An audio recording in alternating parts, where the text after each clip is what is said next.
Isang mapagpalang araw po sa inyo, Sir Blair. Sana po ay palagi ho kayong nasa maayos na kalusugan at maging ang inyong pamilya. Isa po ako sa napakarami mong tagahanga at taga-subaybay sa inyong YouTube channel. At isang malaking karangalan po para sa akin na mapapabilang ang aking kwento sa inyong isa sa buhay. Meron po tayong kasabihan na hindi natin dapat husgahan ang isang tao base sa panlabas nitong anyo at sa katayuan nito sa buhay. Masasabi ko kasi na sa kwento ng aking buhay ay marami ang nanghusga sa akin nung mga panahon na ako ay nalugmok sa buhay nang dahil sa isang napakasakit na pangyayari. Ako nga po pala si Bayani. At ito ang aking kwento.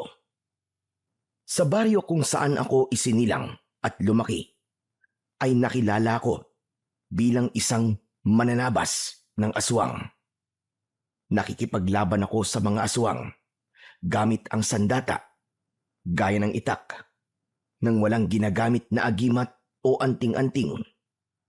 Ang kakayahan ko na yon ay natutunan ko sa aking tatay na isa ring mananabas nung siya ay nabubuhay pa.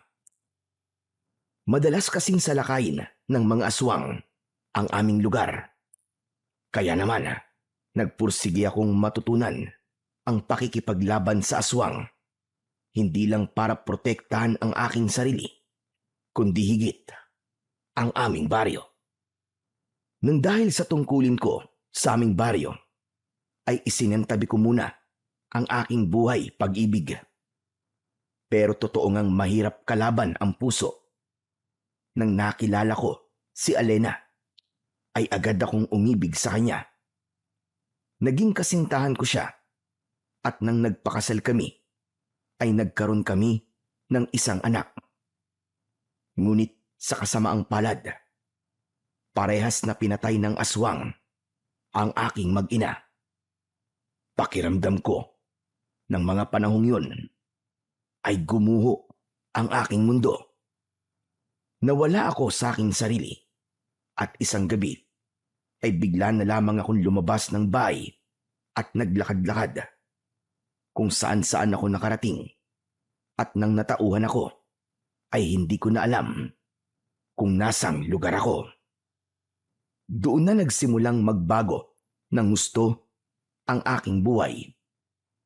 Ang dating mananabas ng aswang ay naging isang palaboy kung saan-saan ako natutulog at nabubuhay ako sa panghihingi ng barya at kakapiranggot na pagkain. Isang umaga, naglalakad ako papunta sa panaderya para bumili ng tinapay.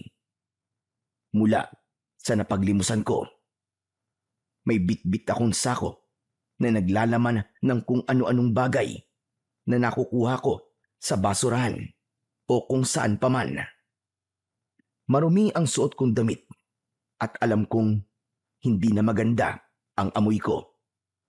Pero wala akong pakialam dahil nasanay na akong ganun ako. Pagdating ko sa panaderya ay isang batang lalaki ang nakita kong umiiyak dahil nagpapabili siya ng isang tinapay sa kanyang nanay, pero hindi siya binibilhan. Narinig ko na sinabi ng nanay na sakto lang ang pera nila para sa tinapay na kakainin nila para sa almusal. Naawa naman ako sa bata, kaya imbis na ipambili ko ng tinapay ko ang pera ko, ay ibinili ko yun ng tinapay ng bata. Natuwa ako nang nagpasalamat sa akin ng bata at tumigil na siya sa kanyang pag-iyak. Naglakad na ako palayo sa panaderya dahil wala na akong pambili ng tinapay. Pero isang boses ng matandang lalaki ang tumawag sa pangalan ko. Huminto ako at paglingon ko ay nakita ko si Mang Erning na papalapit sa akin. Nagulat ako nang sa paglapit niya ay inabot niya sa akin ang isang supot. Ah, ano po yan, Mang Erning? Pandesal ito, para meron kang pang-almusal. Mang Erning, kayo po. Baka wala po kayong kakainin. Meron. Ito nga oh. At may isang supot pa ako ng pandesal dito. Nakita ko kasi na ibinili mo yung bata ng tinapay na gusto niya. Naawa po kasi ako sa kanya eh. Baka matagal na po niyang gustong makakain ng tinapay na yon, kaya tinupad ko na po ang pangarap niya. Maliit na bagay lang naman po yon. Tapos, ikaw naman ang nawalan ng perang pambili ng tinapay. Tama ba? Ganun nga po. Huling pera ko na po kasi yun eh. Pero wala pong kaso. Ayos lang po sa akin yun. Kasi sigurado ako na may mga magbibigay naman po sa akin mamaya eh. Talagang inuna mo pa ang ibang tao kaysa sa sarili mo. Alam mo, bayani, walang masama sa tumulong. Pero dapat ay sarili mo muna ang una mong tutulungan. Hindi pwedeng tutulong ka tapos ikaw ang mawawalan. Hindi pagiging makasarili kung iniisip mo muna ang iyong sarili bago ang ibang tao paminsan-minsan. Hindi ko po kasi kayang tiisin yung bata eh. Nakakaawa po talaga siya eh. Naalala ko po kasi nung bata pa po ako kapag meron po akong gustong ipabiling laruan sa nanay ko. Tapos, hindi niya po ako binibili kasi wala naman po kaming pera. Alam ko po ang pakiramdam ng ganun eh. Ikaw talaga. Masyado kang mabait. O ganito, gusto mo bang magkape tayo dalawa sa bahay? Masarap yung pandesal kapag may kapartner na kape. Mang Erning, papapasukin niyo po ako sa bahay niyo? Eto naman, kung makapagtanong parang ito ang unang beses na papapasukin kita sa bahay ko. Tara na, sumama ka na sa akin para makapagkape ka at mainitan yung sikmura mo. Halika na.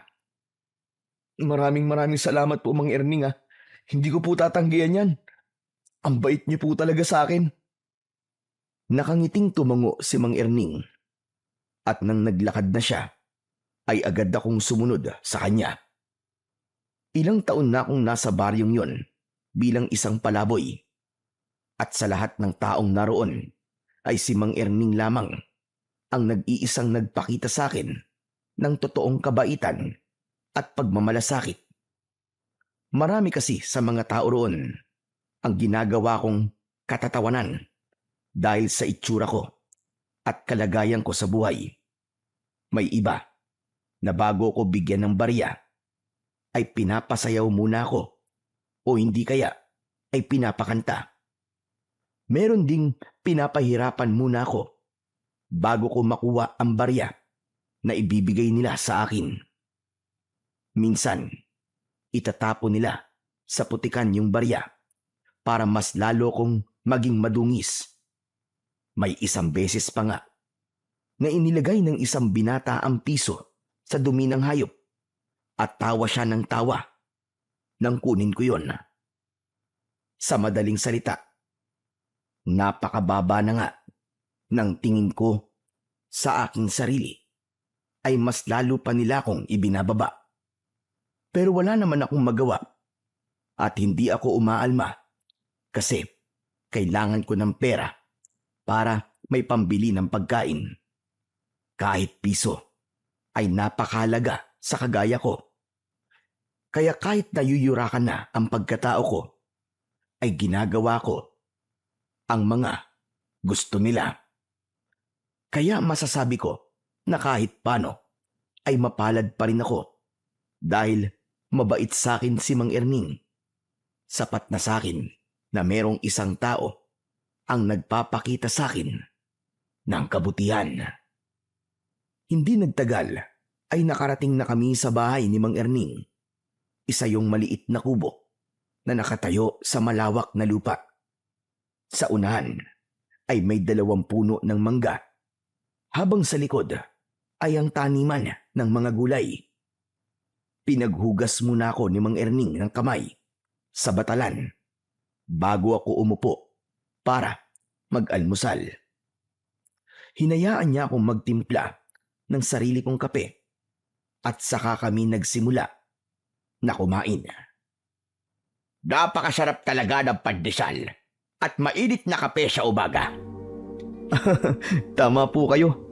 Pero mas masarap po ito kung may palaman na pritong itlog.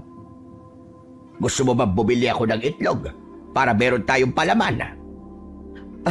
Nako, wag na po. Hindi naman po ako naghahanap ng pritong itlog eh. Nasabi ko lang po yun. Nakakahiya na po kung bibili pa po kayo. Hayaan mo at sa susunod ay magpiprito na ako ng itlog. Ay, oo nga pala. Pwede ba akong magtanong sa'yo? Pwede naman po. Ano po bang itatanong nyo? Gaano ka na ba katagal na palaboy? Naku, hindi ko na po matandaan eh. Pero matagal-tagal na rin po. Naalala mo pa ba kung saan ka nakatira? O kung meron ka pang pamilya? Pamilya? Wala na po eh. Yung tungkol naman po kung saan po ako nakatira. Hindi ko na po matandaan. Kahit nga po yung pangalan ng lugar kung saan po ako nakatira nawala na po sa utak ko. Nang umalis po ako sa lugar namin, wala po ako sa sarili. Nang bumalik po ang katinuan ko, marami na po ako nakalimutan tungkol sa sarili ko. Mabuti na nga lang po at hindi ko nakalimutan ang pangalan ko. Pabihira. Nakakaawa ka naman pala kung ganon. Mang Erning, bakit nyo nga po pala naitanong yan? Baka kasi matulungan kitang makabalik sa lugar kung saan ka nakatira. Naawa kasi talaga ako sa'yo, bayani.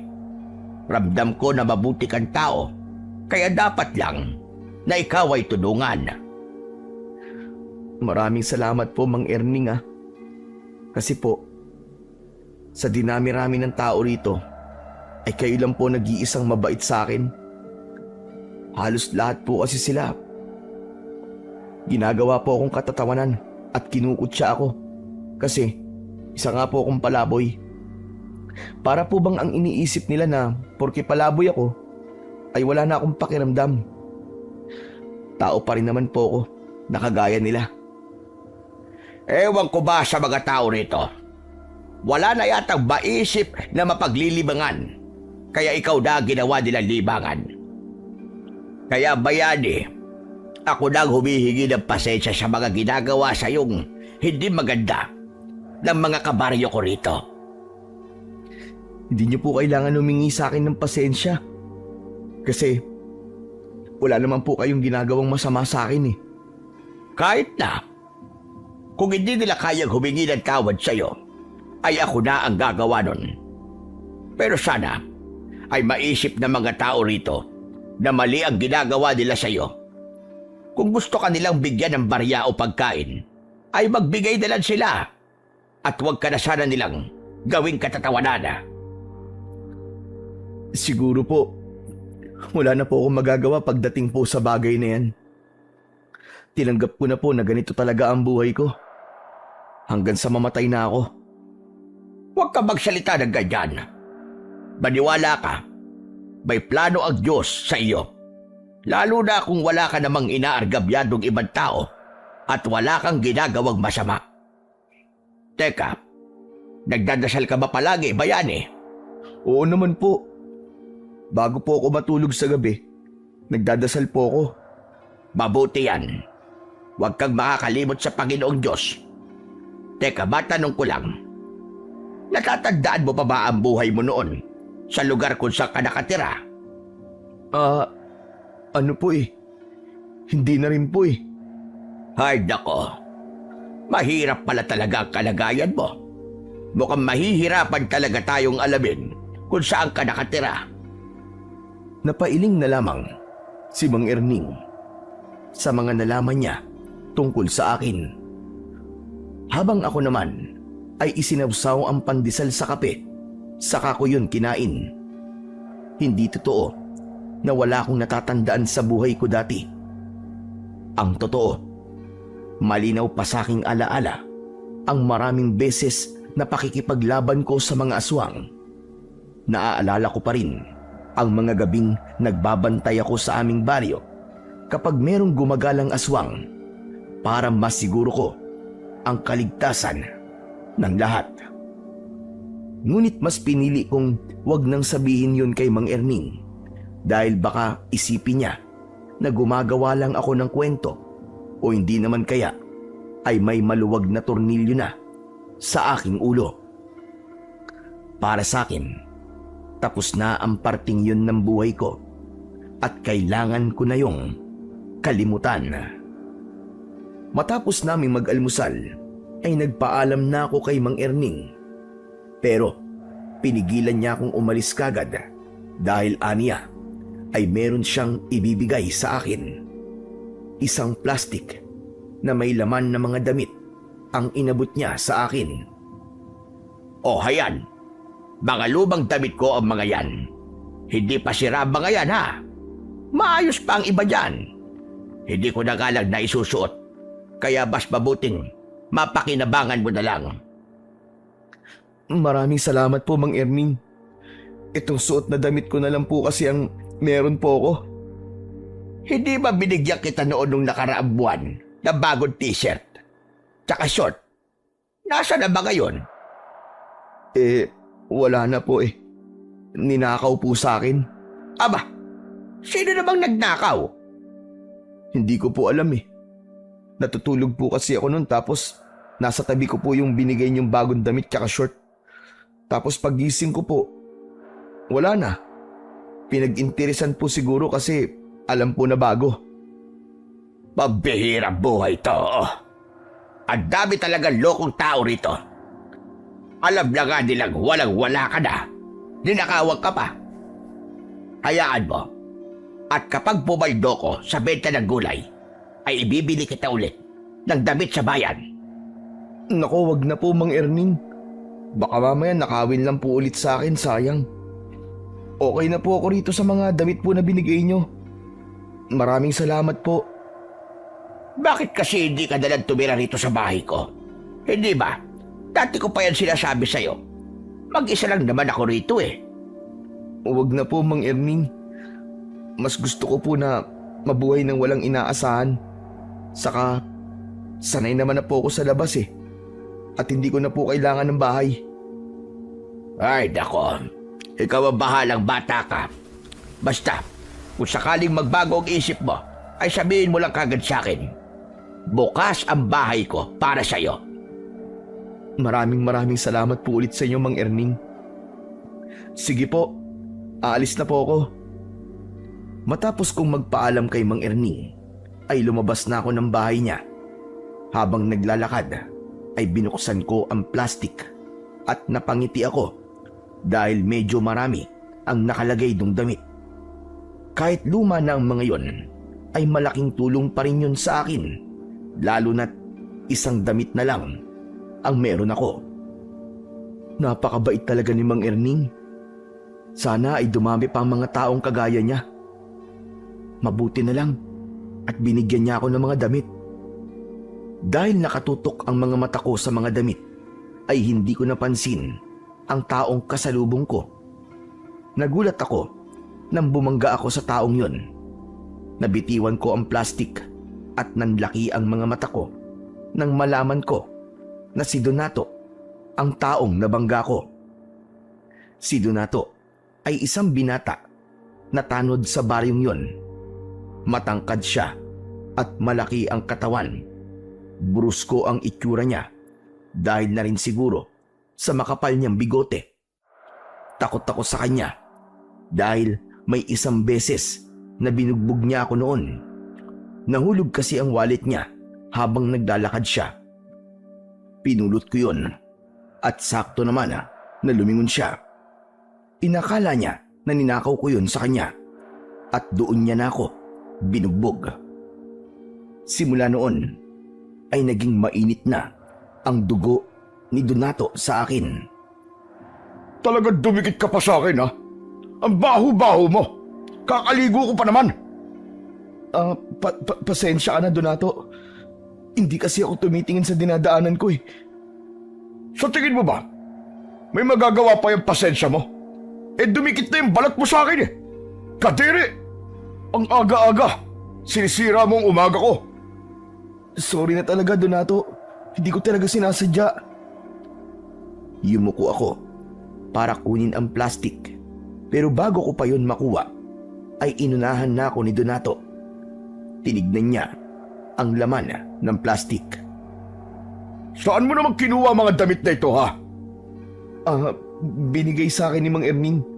Mga pinaglumaang damit niya yan na hindi niya na ginagamit. Binigay ba talaga sa'yo? O baka naman ninakaw mo? Hindi ko yan ninakaw. Kahit kausapin mo pa si Mang Erning, siyang makakapagsabi na binigay niya talaga sa akin yan. Hindi ako naniniwala sa'yo. Magnanakaw ka naman talaga, di ba? Hindi ko pa nakakalimutan na ninakaw mo ang wallet ko. Hindi ko ninakaw yun. Nahulog yun sa bulsa mo, Donato. Nagkataon lang na ako nasa likod mo kaya ako nakapulot. Ibabalik ko naman talaga sa iyo yun eh. Pero nag-isip ka lang kagad sa akin ng masama. Bakit para sa pananalita mo ako pa may kasalanan, ha? Saka sa itsura mong yan, mukha ka talagang magnanakaw Hindi porke palaboy ay magnanakaw na kagad. Maraming ang nakaupo sa gobyerno na maayos ang suot pero ninanakaw ang kaba ng bayan. Ang dami mo pa sinasabi. Sumama ka na nga lang sa akin sa barangay hall. At bakit naman ako sasama sa doon? Kasi nga, nagnakaw ka. Sinabi nang hindi ko ninakaw ang mga yan Bigay sa akin yan ni Mang Erning. Hindi ako naniniwala sa'yo. Ang dapat sa'yo, ikinukulong. Bayani, Donato, sandali lang. Ano ba nangyayari rito? Para akong nakakita ng anghel nang biglang dumating si Mang Erning. Tumayo siya sa tabi ko at sa kanya kinausap si Donato. Ano na naman ba ito, Donato? Bakit pinagtitripan mo na naman yata si Bayani? Yan palaboy kasi yan Nagnakaw. At ano naman ang ninakaw niya? Itong mga damit. Hindi yan ninakaw ni Bayani. Ako ang nagbigay niyan sa kanya. Akin ang mga yan. Marahas na inagaw ni Mang Erning ang plastic kay Donato at sa kanya yon ibinalik sa akin. Ikaw, sa susunod na, Donato, magtatanong ka muna. Hindi yung inaakusahan mo kagad yung tao nang hindi maganda. Saka nabalitaan mo na bang nagnakaw ito si Bayani para masabi mo na magnanakaw siya. Yun lang naman po ang ikinakabuhay ng mga palaboy na kagaya niya, di ba? Ang magnakaw. Saka bakit mo palagi ipinagtatanggol yan? Abogado ka ba niya? Dahil mali ang ginagawa mo. Alam kong mainit ang dugo mo kay Bayani. Pero kung kikilalanin mo siya, ay malalaman mo na mabuti siyang tao. Wala akong interes na kilalanin ang taong kagaya niya. Pwes, ikaw ang lumayo sa kanya. Huwag mong pinapairal yung laki ng katawan mo. Dahil alam kong ampaw naman ang laman ng utak mo. Hindi ko gusto ang tabas ng dila mo, matanda ka ha. Agad kong nalaman ang gagawin ni Donato. Nang ikayom niya ang kanyang kamao. Nang akmang susuntukin ni Donato si Mang Erning, ay mabilis kong isinangga ang kamay ko. Malakas na tumama ang suntok ni Donato sa palad ko. Nagulat si Donato sa bilis ng galaw ko. Nang itulak ko siya, ay napaatras siya ng ilang hakbang. Sumugod siya para suntukin ako, pero madali ko siyang naiwasan. Muntik pa siyang mawala na ng balanse. Galit na humarap si Donato sa akin. Akmang susugod na naman siya, pero mabilis na pumagitna sa amin si Mang Erning. Tama na, Donato! Sumusobra ka na! Akala niyo ba ay kaya niyo ako? Kahit pagtulungan niyo pa akong dalawa, ay wala kayong panama sa akin! Ayos lang nasaktan mo ko. Pero kung pati si Mang Erning na matanda na, ipapatulan mo, ibang usapan na yun. Wala akong pakialam, kahit matanda pa yan. Hindi ka ba talaga titigil, ha, Donato? O baka gusto mong isumbong ko na kay Kapitan ang mga kalokohang ginagawa mo para matanggal ka na sa mga tanod dito. Tila natakot si Donato sa sinabi sa kanya ni Mang Erning. Hindi agad siya nakapagsalita, bagamat nanatili ang galit sa kanyang muka. Magkasunod kaming dinuro ni Donato. Hindi pa ako tapos sa inyong dalawa. May araw din kayo. Hihintayin ko ang araw na yon, Donato. Umuusok ang ilong sa galit na umalis si Donato at doon lang ako nakahinga ng maluwag. Humarap ako kay Mang Erning at tinignan ko siya nang may kasamang pag-aalala sa kanyang muka. Ayos lang po ba kayo, Mang Erning? Hindi po ba kayo nasaktan? Ayos lang ako, wag mo kong intindihin. Saka bakit ako masasaktan? Eh di nga tumama sa akin yung suntok ni Donato dahil sinalo mo. Ayoko po kasing nakakakita ng matandang sinasaktan. Lalo na po kayo. Mabait po kayo sa akin at palagi niyo po akong tinutulungan. Kaya dapat lang po na ipagtanggol ko kayo at protektahan. Kanina ka pa matanda ng matanda, ha? Hindi ko tuloy alam kung may insulto ba ako o kung ano eh. Matanda naman na po talaga kayo, di ba? Sa bagay, tama ka naman. Pero grabe ka. Ang galing mo kanina, ha? Hindi ko akalain na marunong ka palang makipagbakbakan. Aba, nagulat ako nung nagawa mong pigilan at iwasan yung mga suntok ni Donato. Saan mo ba natutunan yon? Hindi ko nga rin po alam, Mang Erning eh. Para bang kusa na lang pong kumilos ang katawan ko. Siguro po sa kagustuhan kong hindi kayo masaktan. Kaya ko po yung nagawa.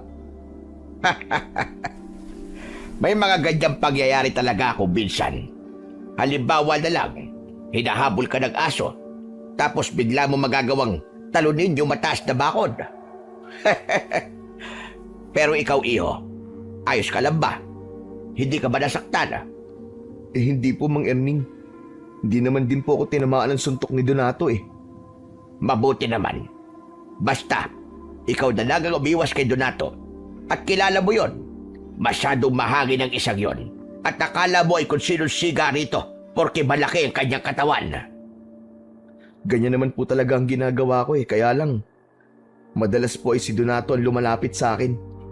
Kahit na anong iwas po ang gawin ko sa kanya, lumalapit pa rin siya para sabihan ako ng masasakit na salita. Ewan ko ba sa taong yon? Imbis na gamitin ang laki ng katawan at lakas niya sa mabuting bagay, ay sa katarantaduhan niya ginagamit. Ay, nako. O paano? Babalik na ako sa bahay ko. Talagang nakita ko lang na inaaway ka ng Donato na yon, kaya ako pumunta rito. Mag-iingat ka palagi, ha? Sige po. Maraming salamat po ulit sa inyo, Mang Erning. Hinintay ko munang makaalis si Mang Erning bago ako naglakad. Nagtungo ako sa isang sirang kubo na wala nang nakatira. Pero sa labas lang ako ng kubong yun dahil marupok na ang sahig na kawayan nun.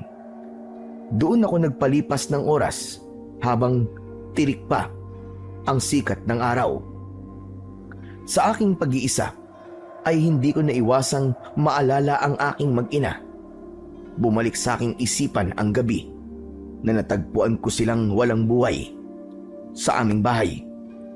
Kakatapos ko lang magronda noon sa aming baryo at hindi ko akalain na habang wala pala ako ay inaatake na pala sila ng aswang. Yun ang pinakamasakit na pangyayari sa buhay ko. May mga pagkakataon na hindi ko maiwasang sisihin ang sarili ko kung bakit yun nangyari. Nang gabing yun kasi ay naglalambing sa akin ang asawa ko. Sinabi niya na wag na akong umalis para makapagpahinga naman ako. Pero hindi ako nakinig sa kanya.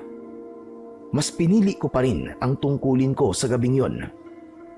Alam ko na kung sinunod ko lang sana ang asawa ko, malamang ay kasama ko pa rin sila ng aming anak. Kinagabihan, gaya ng aking nakasanayan, ay pumuesto ko sa isang puno na nasa likod ng sirang kubo. Naglatag ako ron ng lumang karton. May ibinigay na unan at kumot sa akin si Mang Erning, kaya kahit paano ay komportable ang aking pagtulog. Kakapikit ko pa lang nang may naramdaman akong kakaiba. Biglang naging maalinsangan ng hangin at may naamoy akong parang nabubulok na karne. Bumalikwas ako ng bangon at nakiramdam sa paligid. Tahimik ang gabi ng mga sandaling yon. Wala akong naririnig kundi ang huni ng mga kuliglig at ang manakanakang pagtahol ng mga aso sa malayo. Muli akong nahiga. Inisip ko na nagkamali lang ako ng pakiramdam. Sa tagal ko na kasing nakikipaglaban noon sa mga aswang, ay malakas ang pakiramdam ko kapag may aswang sa paligid o sa malapit. At ang mga naramdaman ko ng sandaling yon ay isang malinaw na senyales na mayroong aswang sa kung saan. Ngunit inisip ko na nagkamali lang ako dahil sa tagal ko sa baryong yon, kahit isang aswang ay wala pa akong nakikita. Hindi yun gaya sa baryo namin na halos isang beses sa isang linggo ay merong aswang na umaatake. Nang sumunod na araw, pagkagising ko ay iniligpit ko ang aking hinihigaan. Itinago ko sa sirang kubo ang mga gamit ko. Binilang ko ang mga barya na napalimusan ko nung nakaraang araw. Napangiti ako dahil sapat yun para makabili ako ng ilang piraso ng tinapay. Habang naglalakad ako papunta sa panaderya, ay napansin ko na maraming tao sa harapan ng isang bahay.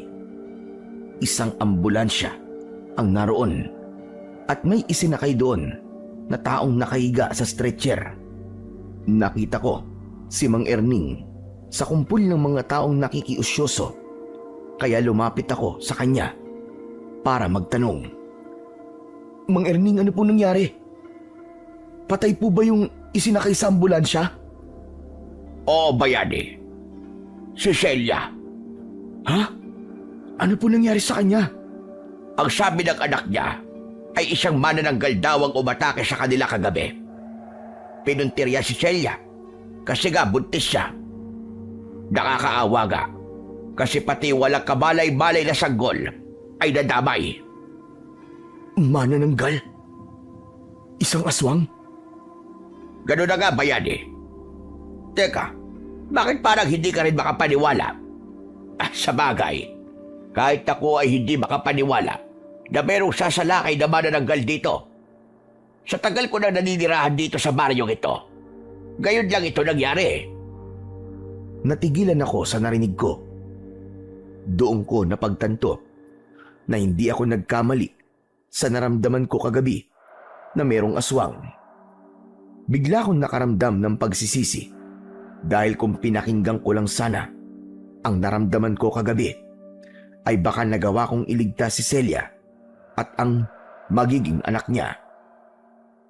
Ganun pa man, sinabi ko sa sarili ko na matagal ko nang tinalikuran ang pagiging mananabas, kaya wala nang dahilan pa para balikan ko pa ang dati kong ginagawa. Pinilit kong kumbinsihin ang sarili ko na wag na akong makialam sa problema ng baryong yon sa manananggal dahil mas gusto ko na ang tahimik na buhay. Buong araw na pinag-usapan sa buong baryo ang nangyari kay Celia at ang pagsalakay ng manananggal. Marami ang natakot habang meron din namang iba na hindi naniwala. Sa mga sumunod na araw ay may ilang nagsabi na nakita nila ang manananggal.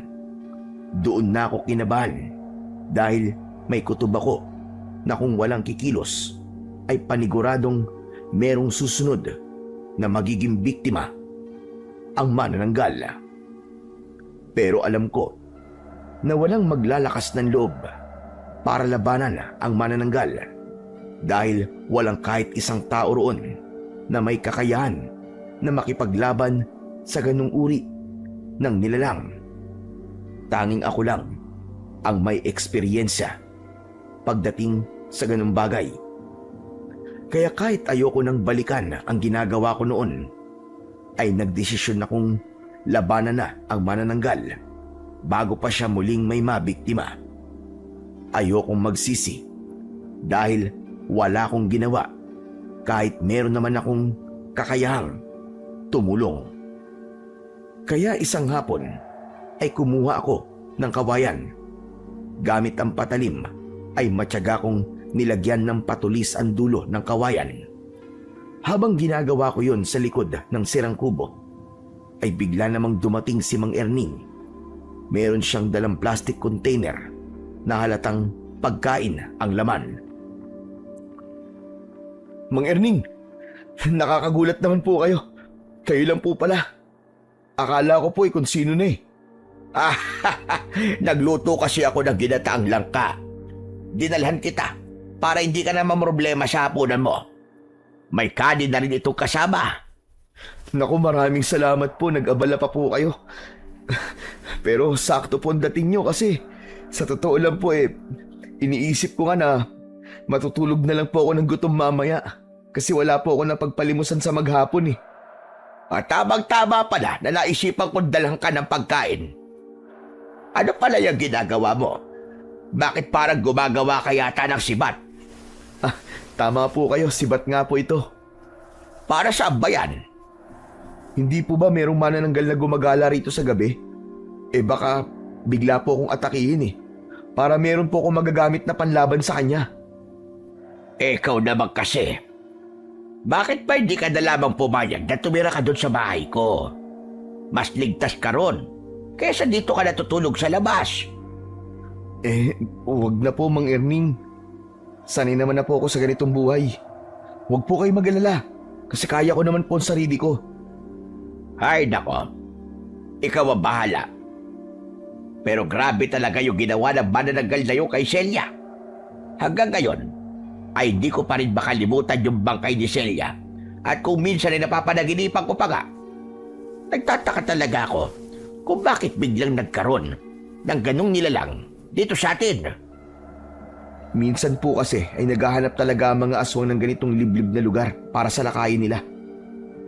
Mas gusto po nilang maggasik sa mga ganong lugar kasi malayo po sa kabiasnan. Madali silang makakapambiktima kasi ang mga bahay dito ay hindi konkreto. Sa bagay, may punto yung sinabi mo. Pero sandali, bakit parang ang dami mo yatang alam sa aswang? Teka, aba, baka naman aswang ka at hindi ka lamang nagsasabi. Di kung aswang po ako, sana nung dumating po ako rito ay nagsimula ng pagkamatay ng mga tao rito nang dahil sa aswang. Saka kung aswang po ako, matagal na pong patay si Donato kasi siyang kauna-unahan ko pong magiging biktima. Tama ka, pero nagbibiro lang ako. Huwag mo seryosohin yun.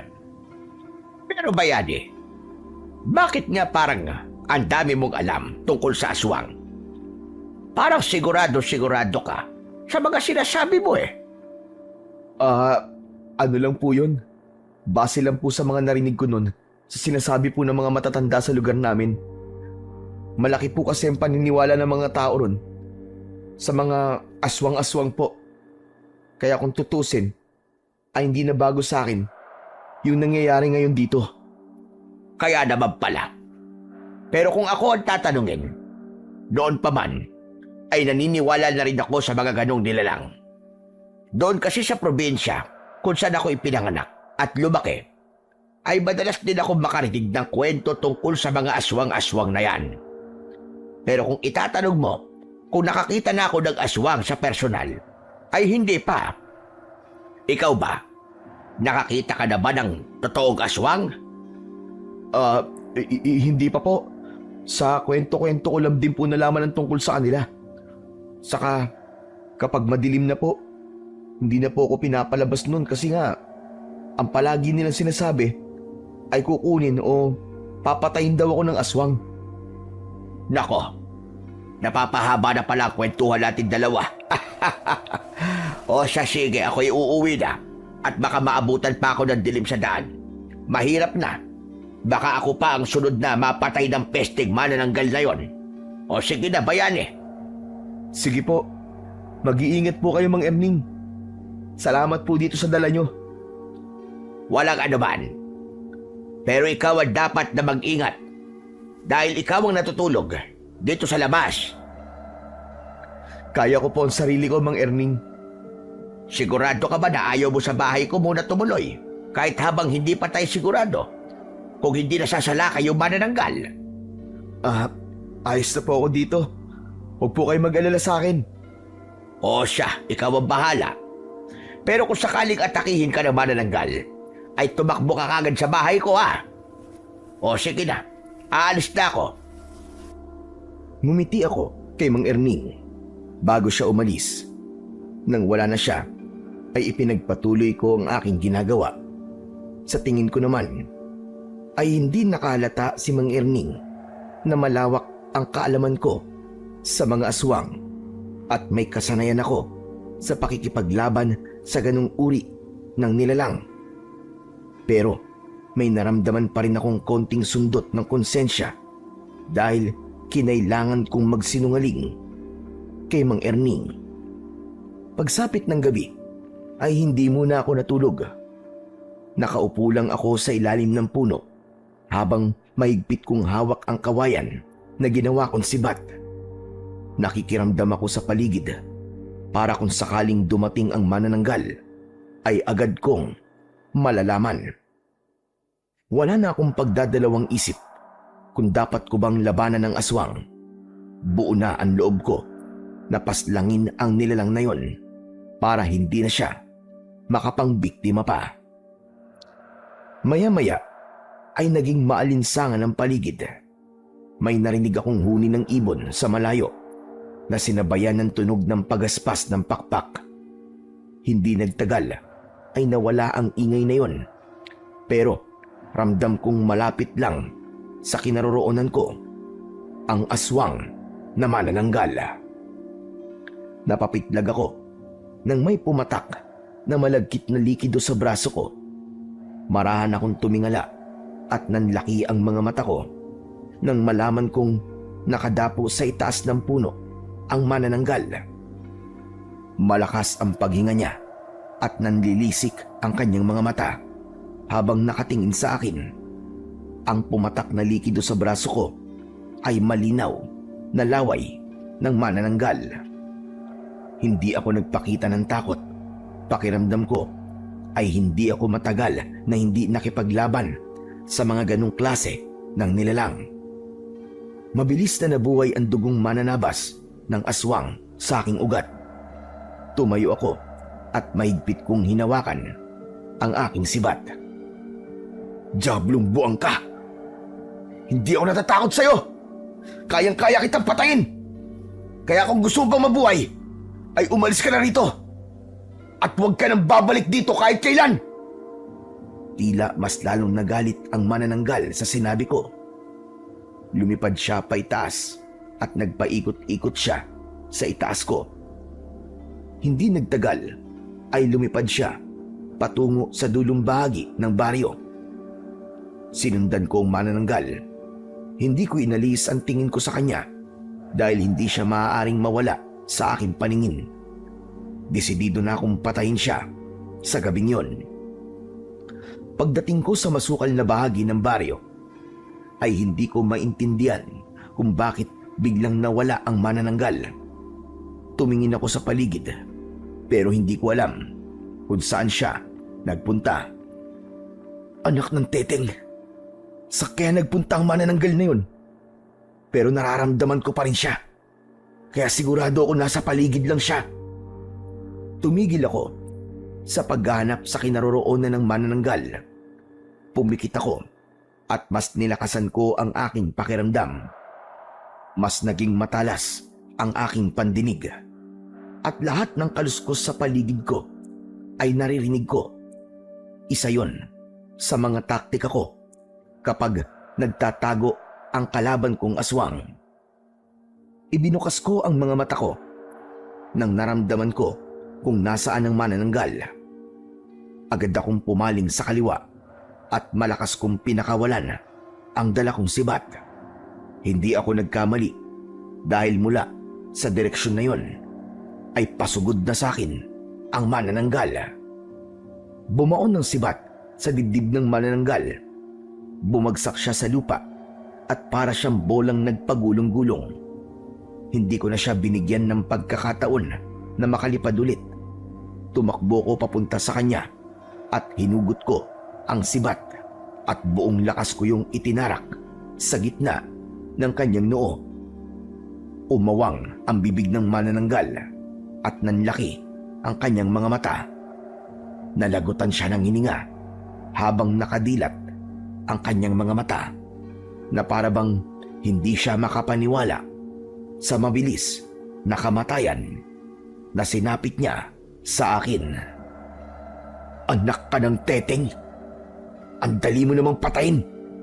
Hindi man lang ako pinagpawisan sa'yo! Dapat lang yan sa mga kagaya mo para hindi ka na makapambiktima pa ng mga taong walang kalaban-laban. Nang masiguro kong patay na ang manananggal, ay umalis na ako para bumalik sa aking tinutulugan. Masaya ako dahil wala nang susunod na magiging biktima ang manananggal. Sigurado ko na bukas ng umaga, sa sandaling matagpuan ng mga tao ang walang buhay na katawan ng manananggal, ay labis silang matutuwa. Naging mahimbing ang tulog ko ng gabing yon dahil alam kong ligtas ng muli ang aming baryo. Pagsapit ng umaga ay hindi ko inasahan na gigisingin ako ni Mang Erning. Malakas niyang niyugyug ang katawan ko. Bayani! Bayani, gumising ka! Bayani! Mang Erning, bakit po ba? Ang aga niyo naman pong mang-abala na natutulog. Inaantok pa po ako eh. Umamin ka nga sa akin. Ikaw ba pumatay sa manananggal? Ho? Ano po? Patay na po yung manananggal? Huwag ka na magmamaang-maangang pa. May hinala ako na ikaw ang pumatay sa manananggal na yon. Natagpuan ang katawan niya sa kasukalan at may nakatusok na sibat na gawa sa kawayan sa noo niya. Eh di magandang balita po yan. Kung patay na po pala yung manananggal, ibig sabihin, wala na po siya magiging susunod na biktima. Bakit hindi mo sinasagot ang tanong ko sa'yo? Eh ano po ba yung tinatanong nyo? Pasensya na po, kagigising ko lang eh. Medyo hindi pa po ako makapag-isip ng maayos. Uulitin ko. Ikaw ba ang pumatay sa manananggal? Hindi po ako. Paano ako po ang papatay sa kanya eh? Magdamag po ako natutulog dito. Saka ano naman pong alam ko sa pagpatay sa ganong klase ng nilalang. Kung hindi ikaw ang pumatay sa manananggal, bakit ang sandata na ginamit para patayin siya ay yung sibat na gawa sa kawayan? Hindi ba nakita kita kahapon na gumagawa ka ng ganong sandata? Hindi agad ako nakapagsalita sa sinabing yun ni Mang Erning. Pakiramdam ko ay malalaman niya na kung sino talaga ako at kung ano ang kaya kong gawin. Pero wala akong balak na malaman ng kahit na sino na isa kong mananabas ng aswang. Kaya agad akong nag-isip ng paraan para maalis sa isip ni Mang Erning na ako ang pumatay sa manananggal. Bakit hindi ka makapagsalita? Ha? Dahil ba sa tama ako sa aking hinala? Bayani, wala kang dapat ikatakot kung ikaw ang pumatay sa manananggal. Isang aswang ang pinatay mo. Isang aswang na pumatay sa isang buntis at sa dinadala niya sa gol. Kaya nararapat lang sa kanya ang ginawa mong yon. Sana nga po ako talaga ang pumatay sa manananggal. Pero hindi po ako ang pumatay sa manananggal. Nagsasabi po ako ng totoo sa inyo. Paano mo ipapaliwanag yung sibat na gawa sa kawayan na siyang ginamit ng kung sino man para patayin yung manananggal? Sige nga. Hindi lang naman po siguro akong gumawa ng ganun sandata eh.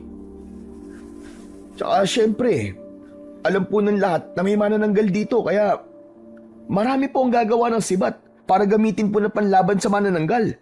Para meron silang sandata, di po ba? Nagsasabi ka ba ng totoo?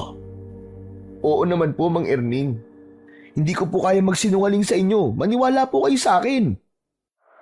Kung ganon, sige nga. Nasa na? Nasa na sibat na ginawa mo? Ipakita mo sa akin yun ngayon. Ha? Ano po wala na po dito eh. Paano wala na? Nasaan yun? Saan napunta? Ano po kasi, yung pinanggatong ko po kagabi. Tama, pinanggatong ko. Malamig po kasi kagabi kaya gumawa po ako ng apoy mula sa kahoy ng kawayan. Tignan nyo nga po, oh. Nandyan pa po yung bakas ng mga kahoy at kawayan na sinunog ko. Itinuro ko kay Mang Erning ang bakas ng pinagsunugan ko ng mga kahoy malapit sa akin. Pero ang totoo ay matagal na yon. Kahit paano ay nakahinga ko ng maluwag dahil tumangu-tango siya. Isang indikasyon na naniwala siya sa sinabi ko. Sige. Sa ngayon ay maniniwala ako sa mga sinasabi mo. At sana nga ay hindi ka nagsisinungaling dahil wala kang dapat na ikatakot kung ikaw man ang totoong pumatay sa manananggal. Marami pa nga ang matutuwa sa'yo kapag nagkataon. Hindi ko po kaya magsinungaling sa inyo, Mang Erning. Napakabait niyo po sa akin para magsinungaling po ako sa inyo. Sa gitna ng aming pag-uusap ay narinig namin ang mga taong nagmamadaling naglalakad patungo sa kinaroroonan ng katawan ng manananggal. Naulinagan namin, nakilala na nila kung sino ang pumatay sa manananggal. At dahil doon ay nagkatinginan kami ni Mang Erning. Sabay kaming umalis para puntahan ang kinaroroonan ng manananggal. Pagdating namin doon ay sumalubong sa amin ang maraming tao, pero isang tao lamang ang nakakuha ng aking atensyon. Walang iba kundi si Donato. Mayabang siyang nakatayo sa tabi ng manananggal. Nakatapak ang isa niyang paa sa ibabaw ng dibdib ng manananggal, habang ang isa niyang kamay ay hawak ang sibat na nakatusok pa rin sa noo ng aswang. Aba, si Donato ba ang nakapatay sa manananggal? Mukhang ganun na nga po. Pasensya na kayo kung di ko kagad sinabi sa inyo na kumikilos ako para paslangin ang manananggal na ito. Ayoko kasi na mangako ko, tapos hindi ko rin naman pala magagawa. Naisip ko na mas maganda kung kikilos ako ng walang nakakaalam. At kapag nagtagumpay na ako, ay saka ko na lang ipapaalam sa inyong lahat. Tama ang narinig nyo. Ako nga ang pumatay sa manananggal na ito.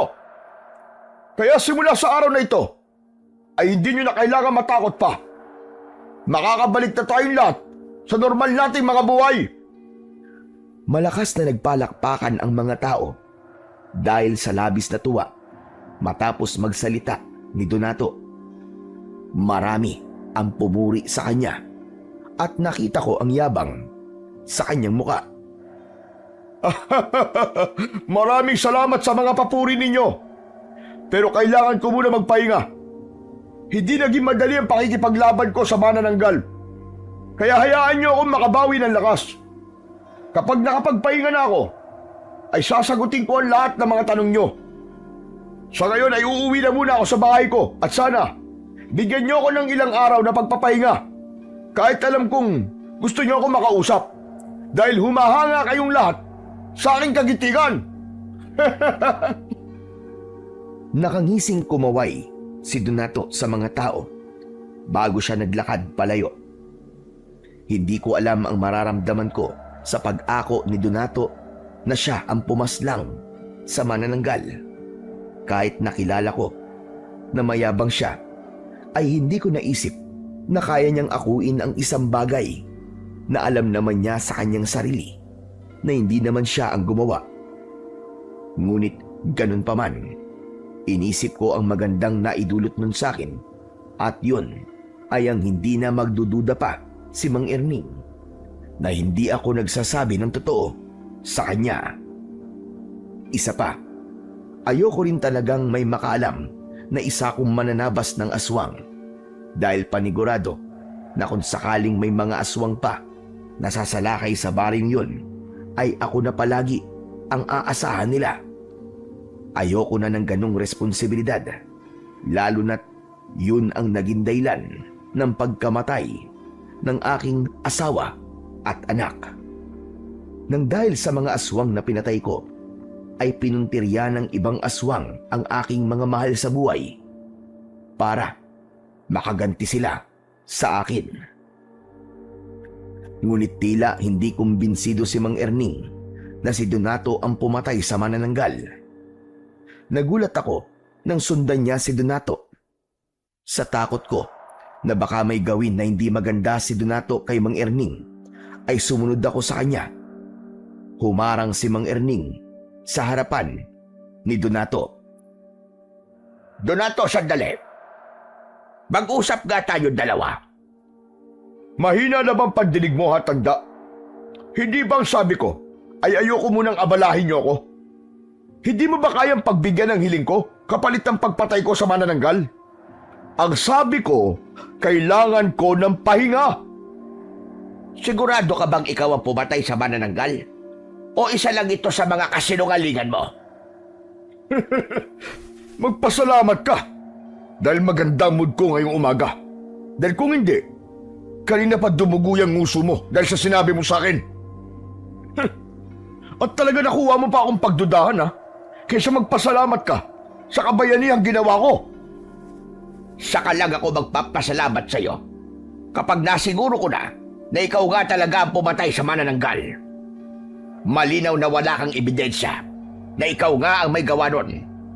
Ang pinanghawakan mo lamang ay ang mga salita mo.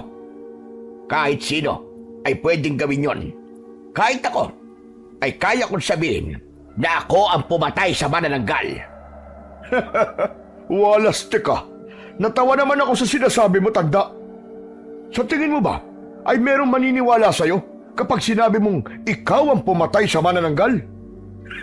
Sa tanda mong yan, paniguradong marupok na mga buto mo. At talagang nagdududa ka pa sa kakayahan ko, ha? Hindi mo ba nakikita ang laki ng braso ko at ang laki ng katawan ko? Kaya nga ngayon, ay pwede kitang ibalibag dyan sa kinatatayuan mo. Donato, huwag mo namang sasaktan si Mang Erning. Matanda na siya. Eh, yung matanda na yan eh. Kung naiingit kasi siya sa akin, dahil maraming humahanga sa akin, eh manahimik na lang siya. Baka atakihin pa siya sa puso sa sobrang inggit niya. Baka yung pang ikamatay niya. Napakabastos talaga ng bunganga mo. Kaya hindi ako naniniwala na magpapakabayani ka para sa aming lahat. Hindi ikaw ang klase ng tao na handang isugal ang sarili para lamang sa iba. Eh di huwag kang maniwala. Wala akong pakialam. Basta ako, alam ko kung ano ang totoo. Kaya ikaw, mamatay ka sa inggit at galit mo sa akin. Tumabi na nga kayong dalawa. Baka hindi pa ako makapagtimpi. Sipain ko kayong dalawa eh. Hinawakan ko sa braso si Mang Erning at binulungan ko siya na tama na. Alam kong napilitan lang siya nang hilahin ko siya palayo kay Mang Donato. Mayabang kaming tinignan ni Donato bago siya naglakad palayo.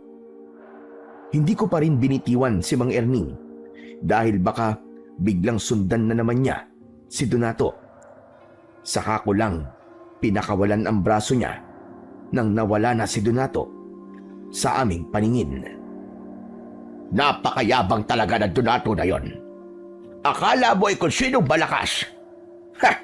Kahit malaki ang katawan niya, ay ampaw naman ang utak niya. Eh bakit niyo naman po kasi ginawa yun, Mang Erning? Tignan niyo po, mas lalo tuloy na galit si Donato sa inyo. Baka gumanti po yun sa inyo. Eh di gumanti siya. Sa tingin ba niya ay natatakot ako sa kanya? Ha! Nek-nek niya. Kung ang iba ay nagagawa niya sindakin, ibahin niya ako. Hindi ako takot sa kanya. Tama na po yan, Mang Erning. Baka magkatotoo yung sinabi ni Donato. Eh, baka bigla po kayong atakihin sa puso dahil sa sobrang galit nyo. Wala akong sakit sa puso, kaya malabo mangyari ang sinasabi mong yan. Hindi talaga ako naniniwala na ang lalaking yon ang pumatay sa manananggal. May ibang taong gumawa nun, pero ayaw lang niyang magsalita. Kung ano man ang dahilan ng taong yon, ay yun ang hindi ko pa alam sa ngayon. Pero gagawa ako ng paraan para malaman kung sino talaga ang pumatay sa manananggal, para mabigyan siya ng papuri na nararapat para sa kanya. Hindi na lang ako nagsalita dahil baka makahalata pa si Mang Erning na ako talaga ang pumaslang sa manananggal. Para sa akin ay hindi ko na kailangan pa ng papuri. Sapat na sa akin na alam kong ligtas na ang baryong yun at wala nang mamamatay nang dahil sa isang manananggal. Sa mga lumipas na araw ay muling naging kampante ang mga tao sa baryo. Masaya ang lahat dahil wala na ang manananggal at hindi na nasundan ang naging una nung biktima. Tila naging sikat naman si Donato dahil sa pag-aakala ng mga tao na siya nga ang pumatay sa manananggal. Marami ang humanga sa kanya at marami ang nais marinig ang kwento niya kung paano niya napaslang ang aswang. Nanatiling tikom ang bibig ko at mas pinili kong wag nang isiwalat ang katotohanan. Masaya na rin ako sa nangyari dahil makakapamuhay na kaming muli ng tahimik at payapa. Isang tanghali ay nasa bahay ako ni Mang Erning. Pinuntahan niya ako kanina at sinabi niya na nagluto siya ng adobong baboy at nais niya na pagsaluhan namin yon. Sa gitna ng aming pagkain ay nagulat kami nang isang babae ang biglang pumasok sa bahay ni Mang Erning. May bag na nakasukbit sa kanyang likod. Nagliwanag ang mukha ng babae nang nakita niya si Mang Erning. Lumapit siya kay Mang Erning at mahigpit niyang niyakap ang matanda. Lolo! Lolo, na-miss ko po kayo! Olivia, ano ginagawa mo rito? Ginulat mo naman ako sa pagdating mo. Siyempre, binibisita ko po kayo. Nag-resign na po ako sa trabaho. Kaya naisipan ko pong dalawin kayo habang nagpapahinga po ako. Baka isipin nyo na nakalimutan ka na namin. Nasorpresa naman ako sa pagdating mo, iha. Maraming salamat, apo. Oo nga pala. Bayani, ito si Olivia. Apo ko ito na nakatira sa Maynila. Olivia, apo. Siya naman si Bayani. Mabait yan. Kaibigan ko yan dito. Hello Bayani. Oh, bakit nakatulala ka dyan? Alam ko na. Nagandahan ka sa akin, no? Okay lang yan. Sanay na ako na kapag may lalaking nakakita sa akin, ay natutulala sila. Uy, joke lang yun ha. Hindi ako makapagsalita habang nakatitig kay Olivia. Tama naman kasi ang sinabi niya. Natulala ako sa ganda niya. Hindi ko inakala na may ganong kagandang apo si Mang Erning. Bigla tuloy akong nahiya dahil ang dumi at ang baho ko. O siya, kumain ka na pala muna. Saluhan mo na kami ni Bayani. Sige po, nagugutom na po talaga ako eh. Hindi po ako kumain bago ako pumunta rito kasi alam ko po na masarap ang ulam nyo. At tama nga ako kasi adobong baboy ang ulam nyo. Favorite ko po yan, lalo na kung kayo po nagluto. Mang Erning, aalis na po pala ako. Oh, bakit naman? Hindi ka pa nga tapos kumain eh. Tapusin mo muna yung pagkain mo bago ka umalis. Busog na po ako eh. Saka, para magkaroon po kayo ng oras na makapag-usap po kayo ng apo nyo. Nahihiya ka ba sa amin? Huwag kang mahiya, ano ka ba? Saka, wala namang kaming pag-uusapan ni Lolo na hindi dapat marinig ng ibang tao. Okay lang yan. Tapusin mo na yung pagkain mo. Sige. Hindi na muna ako umalis. Nakayuko ako habang kumakain dahil talagang nakaramdam ako ng hiya nang dumating si Olivia. Nakinig na lang ako sa kumustahan ni na Olivia at Mang Erning. Nang matapos na kaming kumain ay nagpaalam na ako. Bumalik ako sa aking pinagpapahingaan at doon ay inilabas ko ang isang matamis na ngiti. Naglalaro kasi sa utak ko ang magandang muka ni Olivia. Aminado ko na may naramdaman akong pagkagusto sa kanya kahit unang beses ko pa lamang siya na nakita. Simula nang dumating si Olivia sa baryo, ay palagi kong sinisiguro na kahit paano ay maayos ang aking itsura sa tuwing nagpupunta ako sa bahay ni Mang Erning. Ayoko kasi na palagi akong makikita ni Olivia na marumi. Hindi naman sa umaasa ako na magugustuhan din ako ni Olivia dahil malabong mangyari yon. Pero gano'n naman yata talaga kapag may gusto ka sa isang tao. Gusto mo na kapag nakita ka niya ay maayos ang itsura mo. Isang umaga, pumunta ako sa bahay ni Mang Erning na may dalang isang plastik ng mangga. Ibinigay ko yun kay Mang Erning at nagpasalamat siya sa akin. Aba, saan mo naman nakuha ang mga manggang ito? Ang dami nito ah. Pinakit po kasi sa akin ni Aling Mona yung puno ng mangga niya. Kasi marami na pong bunga eh. Tapos yun, binigyan niya po ako ng pera, saka po ng mangga. Marami pong mangga ang ibinigay niya kaya naisipan ko pong bigyan po kayo. Hindi ko naman po kayang ubusin ng mga yun eh. Kaya kaysa mabulok po, ay mas mabuti pang ibigay ko na lang po ang iba sa inyo. Ganun ba? Maraming salamat. Masarap ito kapag ginawang ensalada. Paborito ni Olivia yon. Oo nga pala. Napapansin ko na palagi ka na lamang naliligo. Meron ka bang pinupormahan? Po, wala po. Naisip ko lang po kasi na hindi porke palaboy po ko, ay dapat magmukha po talaga akong palaboy. Maganda yung naisip mo na yan. Alam mo kasi, may mga tao na bumabase sa itsura mo kung paano ka nila itatrato. Hindi sa sinasabi ko na tama yun ha. At ganun ako.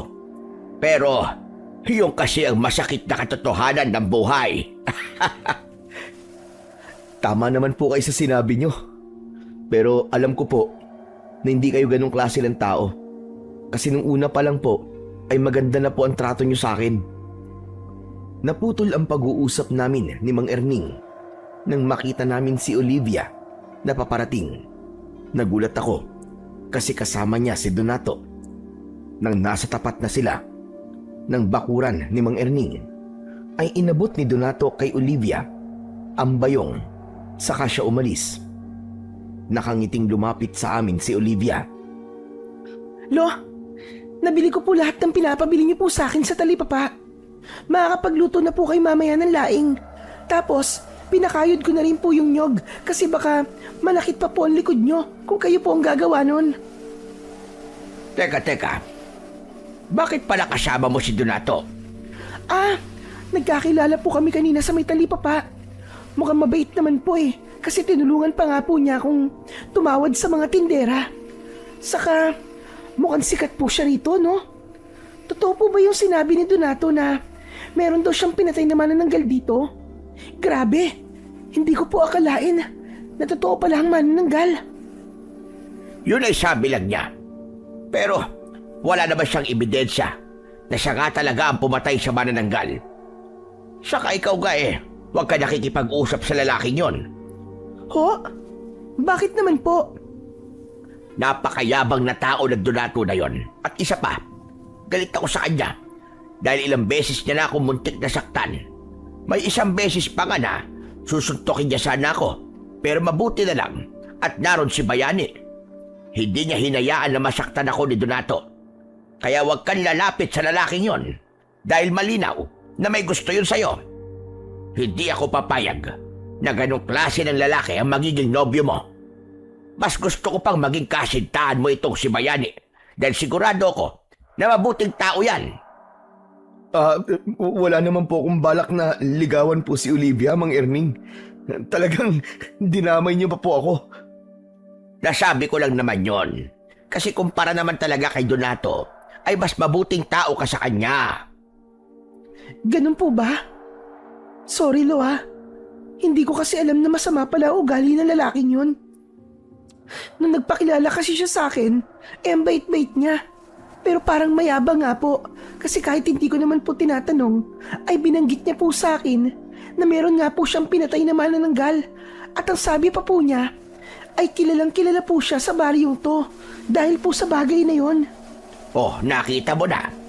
Hindi ba't ubod ng yabang ang lalaking yon? Huwag po kayong mag-alala, Lo.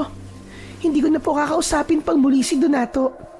Kung nalaman ko lang po sana kagad yan, bago siya nakipagkaibigan sa akin, ay hindi ko po talaga siya papansinin. Ayoko pa naman sa mga lalaking sobrang hahangin. Lihim akong natuwa sa mga sinabi ni Olivia. Kahit wala akong balak na manligaw sa kanya kasi alam kong hindi niya ako magugustuhan, ay masaya ako na hindi siya mapupunta sa lalaking kagaya ni Donato. Magmula nang namatay ang manananggal, ay inakala naming lahat na tapos na ang dilubyo sa baryo. Pero dumating ang mga araw na halos tuwing umaga ay may natatagpo ang patay na alagang baboy, gaya na lamang ng kambing, baboy at kalabaw. Muling bumalik ang pagkabahala ng mga tao. Kaya nagkaroon ng pagtitipon sa plaza, ay doon ay nagsalita sa harapan ng lahat si Donato. Isa ko sa pumunta roon kasama sina Olivia at Mang Erning. Alam ko nababahala na naman kayo dahil sa posibilidad na meron na naman panibagong aswang ang naririto sa ating baryo. Alam ko rin na wala kayong ibang inaasahan na lumaban sa aswang na yon kundi ako lamang. Huwag kayong mag-alala dahil gaya ng ginawa kong pagpatay sa manananggal ay gagawin ko ang lahat para patayin ang aswang na dahilan ng pagkamatay ng mga alaga niyong hayop. Napakaswerte ng baryo natin dahil meron tayong kagaya ko na matapang, malakas at walang takot na hanapin ang lahat ng nilalang na sumisira sa ating kapayapaan. Tignan mo, Apo. Hindi ba totoo sinabi ko na napakayabang ng Donato na yan? Kaya nga po, Lolo. Sabihin na nating malaki po ang naitutulong niya sa mga tao. Pero hindi dapat siya magsalita ng ganyan na para bang sa kanya nakadepende ang lahat ng buhay na nandito. Isa pa, malakas ang kutob ko na hindi talaga siya ang pumatay doon sa manananggal. May ibang gumawa ng bagay na yon. Pero dahil wala nagsalita, ay inako na ni Donato na siya ang pumatay sa manananggal. Pero kung hindi po si Donato ang pumatay sa manananggal, sino naman po kaya? Si Bayani. Hindi po akong pumatay sa manananggal. Ang ibig ko sabihin ay baka meron kang hinala kung sino ang totoong pumatay sa manananggal. Hindi ko naman sinabi na ikaw ang gumawa nun. Wala po akong maisip eh. Pero kung sinasabi po ni Donato na siya, siguro, maniwala na lang po tayo sa kanya para wala ng gulo. Basta. Hindi ako naniniwala sa mga sinasabi ng mayabang na Donato na yan. Puro kayabangan lang naman at hangin ang laman ng utak niyan eh. Pero sigurado ko na isang araw ay malalaman din natin ang buong katotohanan. At kapag nangyari yon, tignan natin kung anong gagawin ni Donato. Baka sa labis na kahihiyan ay umalis na siya rito sa ating baryo. Huminto muna kami sa pag-uusap nang muling nagsalita si Donato. Gaya na sinabi ko, ay huwag kayong masyado mag-alala dahil nandito ako. Ako ang tutugi sa aswang na yon at gagawin ko ang lahat para mapatay siya sa lalong madaling panahon. Hindi ko nahihintayin na dumating ang araw na hindi na lang mga hayop ang papatayin niya, kundi tayong mga tao na rin. Ako ang tagapagligtas dun lahat sa aswang at sa iba pang nilalang na magiging banta sa inyong mga buhay. Hindi ko kayo pababayaan. Dahil alam kong tanging ako lamang ang may kakayahan na protektahan kayong lahat. Malakas na nagpalakpakan ang mga tao para kay Donato na para bang napakasaya nila sa mga sinabi nito. Pero kung hihimayin ang bawat salita ni Donato, malinaw na nagmamayabang lamang siya. Kung malalaman din ng mga tao na hindi si Donato ang pumatay sa manananggal, ay sigurado ko na mag-iiba ang tingin nila rito. Pero wala akong balak na sirain ang pantasya ni Donato na isa siyang bayani sa baryong yon. Nakaramdam na ng inis si Mang Erning, kaya inaya niya na kami na umalis. Kaming tatlo ang tanging umalis sa plaza dahil pakiramdam namin ay wala ng kwenta ang mga sinasabi ni Donato. Pagdating namin sa bahay ni Mang Erning, ay sinabi ni Mang Erning na magsisibak lang siya ng kahoy sa likod. Nang kami na lang ni Olivia ang nasa harapan ng bahay, ay nagpaalam na ako sa kanya na aalis na ako. Pero bigla akong pinigilan ni Olivia. Teka, sandali lang bayani. Huwag ka munang umalis. Maiinip kasi ako nito eh. Kasi wala na akong makakausap. Busy kasi si Lolo. Gusto mo kong makausap? Ganun na nga. Kaya nga, ayokong umalis ka, di ba? Bakit? Meron ka bang gagawin? Wala naman. Ang totoo niyan eh, tatambay lang ako sa kung saan. Saan ka tatambay? Siguro, dun sa may ilog. Tahimik kasi ron eh. Saka, walang masyadong tao kapag ganitong oras. Alam mo, simula nang dumating ako rito, ay hindi pa ulit ako nakakapunta sa ilog na yon. Maganda pa rin ba doon? Aba, oo naman, Olivia.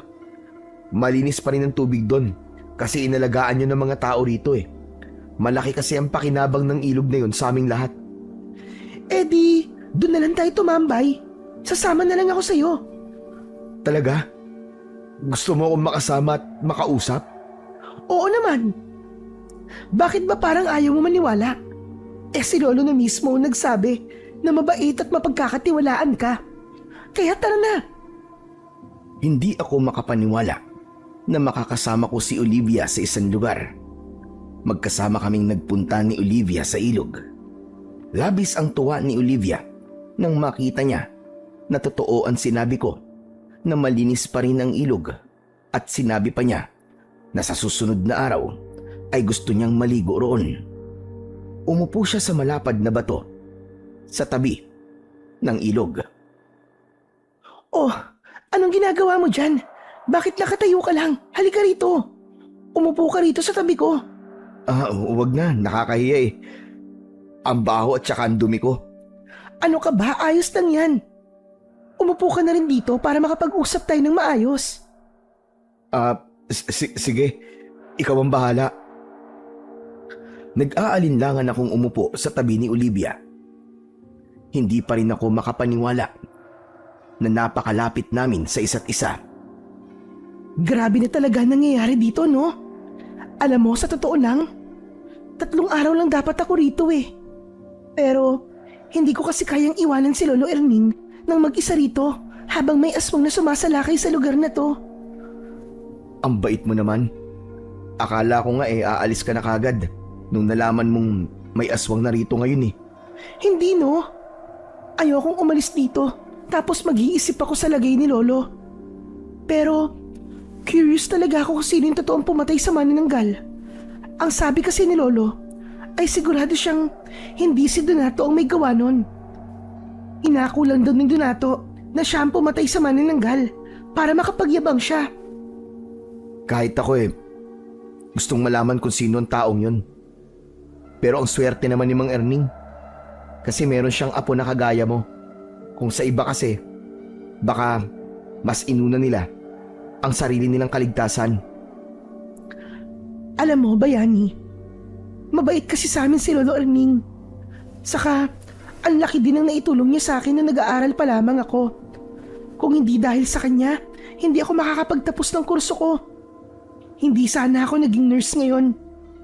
Gusto ko nga sanang kunin na si Lolo at isama sa Maynila. Pero nang sabihin ko yun sa kanya, ang sabi niya, ayaw niyang umalis dito.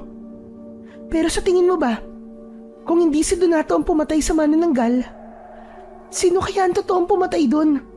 Ha? Hindi ko rin alam eh. Wala akong ideya pagdating sa bagay na yan. Ganun ba? Pakiramdam ko kasi, napakabait ng taong yun. Kasi paniguradong alam niya na nagsisinungaling si Donato. Pero mas pinili pa rin niya na manahimik. Baka naman kasi ayaw niya ng atensyon ng mga tao. At okay na sa kanya na alam niyang ligtas ang mga tao rito. May point naman ang sinabi mo.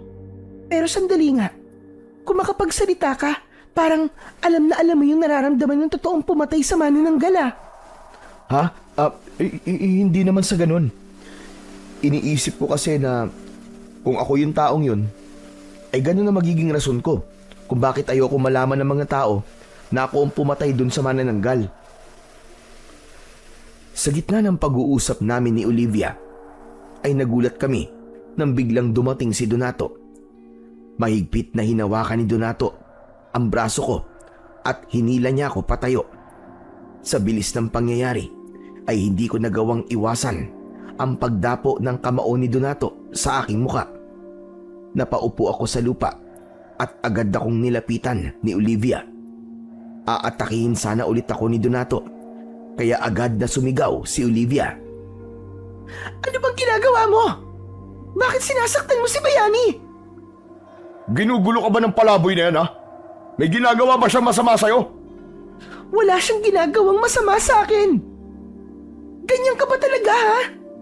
Bigla ka na lamang nananakit? Pinoprotektahan lang kita, Olivia. Kilala ko kasi ang palaboy na yan eh. At alam kong masama ang ugali niyan. Eh ikaw, hindi mo ba kilala ang sarili mo? Kung meron mang masama ang ugali dito, malinaw na ikaw yon at hindi si Bayani. Walang taong may matinong pag-iisip na mananakit ng kapwa niya nang walang dahilan. Hoy ikaw, anong ginawa mo kay Olivia ha? May ginamit ka bang ritual sa kanya para ipagtanggol ka niya? Wala akong alam sa sinasabi mo, Donato. Hindi na ako kailangan gamitan ng ritual ni Bayani para maging mabait ako sa kanya. Kasi alam kong mabuti siyang tao. At huwag ka rin magtaka kung bakit hindi maganda ang pakikitungo ko sa'yo. Kasi alam kong masama ang ugali mo. Bukod doon, ay napakayabang mo pa. Ako? Mayabang? Dahil ba sa mga sinabi ko kanina sa plaza? Bakit? Totoo naman lahat ng mga sinabi ko ah. Kung ang ibang tao ay nagagawa mo lokohin, ibahin mo ko. Si Lolo at si Bayani, hindi kami naniniwala na ikaw ang pumatay sa manananggal. Nagpapatawa ka ba? Hindi ka taga rito, kaya paano mo malalaman ang kakayahan ko? Hindi ko na kailangan malaman pa ang kaya mong gawin. Sa pananalita mo kanina at sa kung paano masaktan si Bayani, ay malinaw na wala sa iyo ang katangian na may totoong malasakit sa mga tao. Kaya sana, lumitaw na kung sino talaga yung totoong pumatay sa manananggal para mapahiya ka. Alam mo, maganda ka sana eh. Ang totoo nga eh, may gusto ko sa'yo. Pero hindi ko gusto ang tabas na dila mo. Salamat sa papuri mo. Pero ganito talaga ako magsalita eh. Kapag masama ang ugali ng isang tao, masama rin ang pakikitungo ko sa kanya. Kaya huwag ka na magtaka kung bakit ganito ako magsalita sa'yo. Alam mo, kung ano ang dalawang bagay na gusto kong mangyari sa'yo, ha? Yung lumitaw na yung taong totoong pumatay sa manananggal, o hindi kaya, ay umatake yung aswang. Tapos, makikita ng mga tao na hindi mo siya kayang patayin. Para sila mismo makaalam na hindi mo kayang pumatay ng aswang at puro kayabangan lang ang nandyan sa utak mo. Pinakiramdaman ko si Donato dahil baka bigla siyang magalit at saktan niya si Olivia.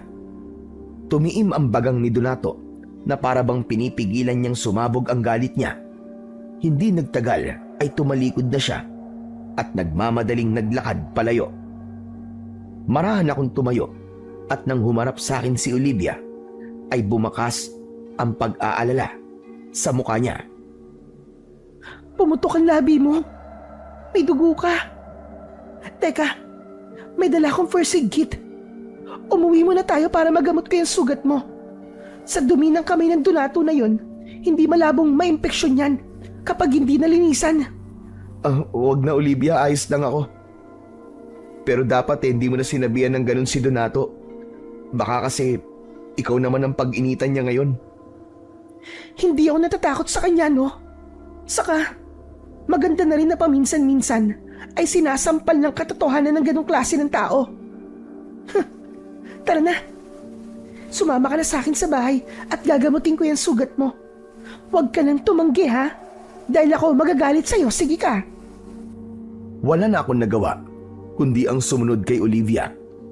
Pagdating namin sa bahay nila, ay nagulat si Mang Erning nang makita ang dugo sa aking bibig.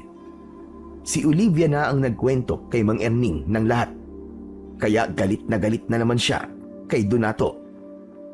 Ayop talaga, Donato na yan. Wala talaga magawang maganda. Bakit ka ba niya sinuntok? Inakala po kasi niya na may ginagawa po ako masama kay Olivia. Kahit ang totoo ay nag-uusap lang naman po kami. Gusto yata mag-feeling superhero ni Donato, Lolo. Akala niya yata ay may impress ako sa mga paandar niya. Kaya nang supalpalin ko siya, ay wala na siyang nagawa, kundi ang umalis. Tama lang ang ginawa mo, Apo. Dapat talaga ay palaging sinusupalpal ang Donato na yan. Para malaman niya na hindi lahat ay takot sa kanya. Kaya nagiging mayabang lalo ang taong yun Dahil iniisip niya na lahat ay kayang-kaya niya.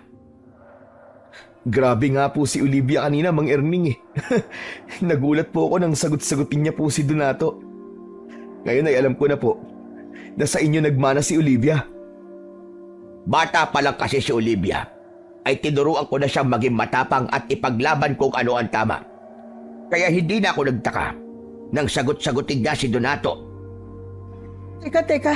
Tama na muna yung kwentuhan natin. Kukunin ko lang yung panlinis ko ng sugat para malinisan ko na yung mga sugat mo, Bayani. Pumasok si Olivia sa maliit na kwarto at nang balikan niya kami ay may dala na siyang maliit na bag. Sinimulan niya na ang pag-aalis ng dugo sa bibig ko bago niya nilinisan at nilagyan ng gamot ang aking sugat. Habang ginagawa yon ni Olivia, ay tila wala ako sa aking sariling nakatitig lamang sa kanya. Hindi ko akalain na sa likod ng ganda niya ay may tapang din siyang itinatago. Mas lalo tuloy akong humanga sa kanya dahil bihira sa isang babae ang kayang gawin ang ginawa niya kanina. Nang sumunod na araw ay ginulantang kaming lahat ng isang bangkay ng lalaki ang natagpuan sa kasukalan. Kalunos-lunos ang itsura niya dahil puno ng malalalim na sugat ang buong katawan niya. Malinaw na ang naging sanhi ng kamatayan niya ay ang napakalaking kagat niya sa leeg. Awang-awa ako sa asawa ng lalaki na nawalan ng malay sa labis na pag-iyak habang yakap ang bangkay. Nang sandaling yon ay nasa tabi ko sina Olivia at Mang Erning. Maya-maya pa ay dumating ang mayabang na si Donato at lumapit siya sa bangkay ng lalaki. Umiling-iling siya at bumakas ang lungkot sa kanyang muka. Pero dahil kilala ko si Donato, ay alam kong peke ang emosyon niyang yon. Dumating na ang kinatatakutan ko mangyari. Hindi na lang hayop ang pinapatay ng aswang, kundi maging tao na rin. Base sa mga sugat na nakita ko kay Mang Arnold, ay malinaw na aswang ang pumatay sa kanya. Patawarin niyo ako kung hanggang ngayon ay hindi ko pa rin nagagawang paslangin ng aswang. Pero huwag kayong mag-alala. Dahil gabi-gabi, magroronda ako para tugisin ang aswang. Nangangako ko sa inyong lahat na hindi magtatagal ay papatayin ko rin ang aswang na yon, gaya ng ginawa ko sa manananggal. Marami ang lumapit kay Donato, lalo na yung mga matatanda. Marami ang nagpasalamat sa kanya at kung hawakan siya ng mga tao ay para siyang isang santo.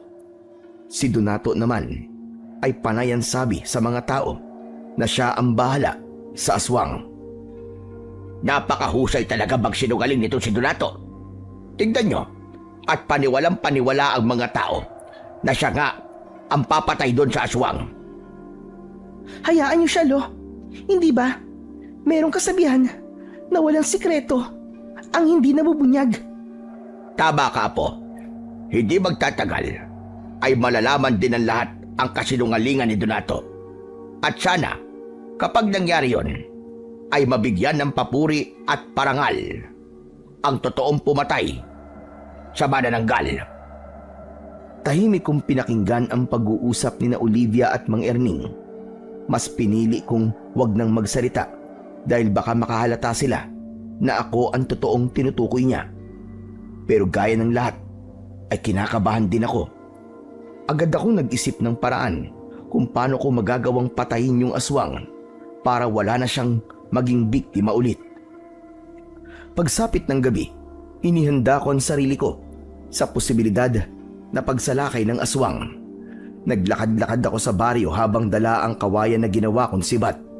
Siniguro ko na walang makakakita sa akin, kaya sa madidilim na bahagi ako ng gubat dumaan. Alam ko na malaki ang posibilidad na kung sakaling mapaslang ko ang aswang ay aakuin yung muli ni Donato. Pero wala akong pakialam kung ganun ulit ang mangyayari. Ang tanging nasa utak ko ay ang patayin ng aswang at maging ligtas ang lahat ng tao sa baryong yon. Hanggang sa napahinto ako nang may maulinagan akong mga taong nagsisigawan. Luminga ako at nakita ko ang mga taong tumatakbo. Palihim ko silang sinundan at nalaman ko na papunta sila sa bahay ni Donato.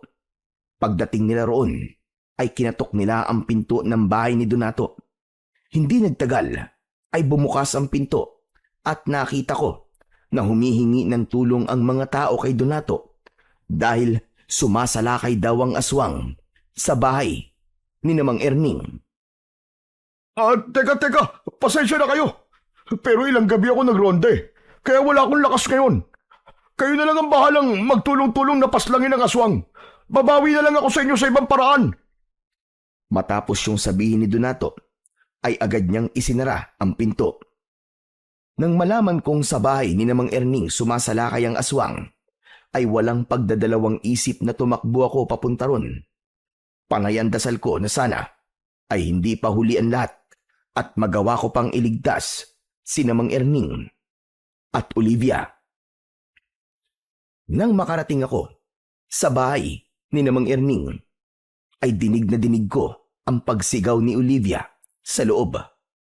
May mga taong nakasilip sa bintana ng kani-kanilang bahay at nakakapanglumo na walang kahit isa man lang ang nagtangkang tumulong kahit naririnig nila ang paghingi ng tulong ni Olivia. Mabilis akong pumasok sa bahay ni Mang Erning. Nagulantang ako nang makita ko si Mang Erning na nakahandusay sa saig. Duguan siya at may malaking sugat sa leeg. Habang si Olivia naman ay nakahiga sa saig at nasa ibabaw niya ang aswang. Kahit may sugat sa braso si Olivia, ay pilit pa rin siyang nakikipagpambuno sa aswang para iligtas ang sarili niyang buhay. Hindi na ako nag-isip pa. Nilapitan ko kagad ang aswang at nang humarap siya sa akin, ay agad kong itinarak ang sibat sa kanya. Malakas na sumigaw ang aswang.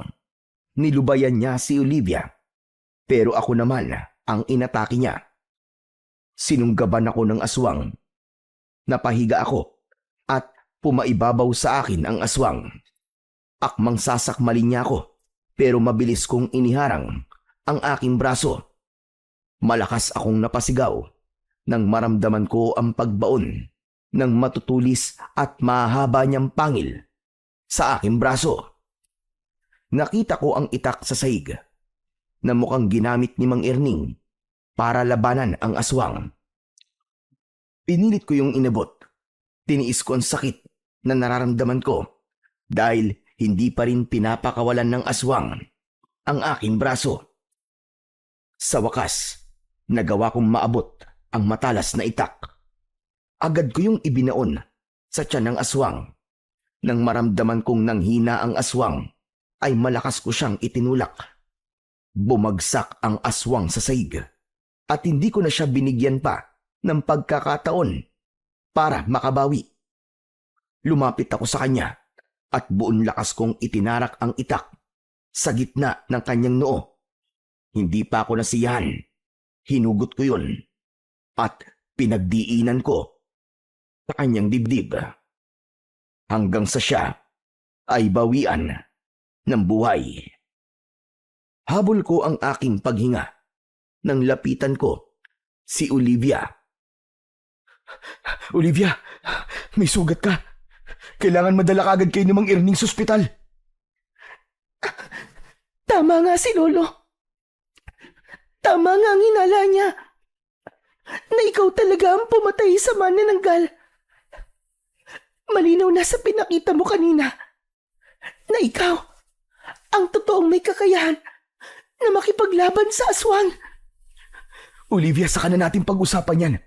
Ang kailangan nating unahin ngayon ay ang pagdadala sa inyo sa ospital. Lalapitan ko sana si Mang Erning nang pumasok bigla si Donato roon at nagulat siya nang makita niyang patay na ang aswang. Agad din siya lumabas at narinig namin ang malakas na boses ni Donato. Mga kababaryo! Maaari na kayo lumabas! Patay na ang aswang! Sa pangalawang pagkakataon, ay nagawa ko ulit kayong iligtas! Ako muli ang bayani niyong lahat! Hayop. Hayop talaga. Napakasinungaling talaga ng Donato na yon. Hindi na ako papayag na maloko na naman niya ang mga tao. Kailangan malaman ng lahat ng totoo. Hayaan mo na siya, Olivia. Kailangan na muna kayo madala ni Mang Erning sa ospital. Kilala ko yan si Lolo. Masamang damo yan. Kaya hindi pa yan mamamatay. Teka, bayani. Pagbigyan mo na ako. Mabilis lang ako. Nang lumabas si Olivia, ay sinundan ko siya dahil natakot ako na baka saktan siya ni Donato kapag nagsalita siya. Marami ng tao sa labas. Pagkakita ni Donato kay Olivia, ay ngumiti. Si Donato, Oh, Olivia, nandito ka ba para magpasalamat sa akin? Dahil iniligtas ko kayo? Pwede ba? Tigilan mo na ang pagsisinungaling mo, Donato. Hindi ikaw ang pumatay sa aswang, kundi si Bayani. At malinaw na hindi rin ikaw ang pumatay dun sa manananggal. Dahil si Bayani rin ang gumawa nun. Kayong lahat, makinig po kayo sa sasabihin ko. Hindi si Donato ang nagligtas sa amin ni Lolo, kundi si Bayani. Si Bayani ang dapat na pinupuri nyo at binibigyan ng parangal. At hindi itong si Donato. Teka. Para sa kaalaman nyo lahat, sinasabi lang yan ni Olivia dahil sa nagtapat siya ng pagmamahal sa akin. Pero sinabi ko sa kanya na hindi siya babaeng tipo ko at isa pa. Nakapokus ako sa pagtugis sa aswang. Kaya wala akong oras sa pag-ipag-ibig na yan. Sinisiraan niya lamang ako para makaganti siya sa akin. Saka, maniniwala ba kayo sa sinasabi ng isang hindi taga rito na walang alam kung ano ang talagang nangyayari dito? Walang hiya ka talaga. Ang kapal ng mukha mo. Napakasinungaling mo. Ako? Magkakagusto sa'yo? Walang matinong babae magkakagusto sa'yo. Saka hindi ko ibababa ang standards ko pagdating sa lalaki nang dahil sa'yo. Kung anong nilaki ng katawan mo, ay siya namang niliit ng utak mo. Nanlisik ang mga mata ni Donato sa sinabing yun ni Olivia. Nang akmang sasampalin ni Donato si Olivia, ay hindi ko na napigilang makialam.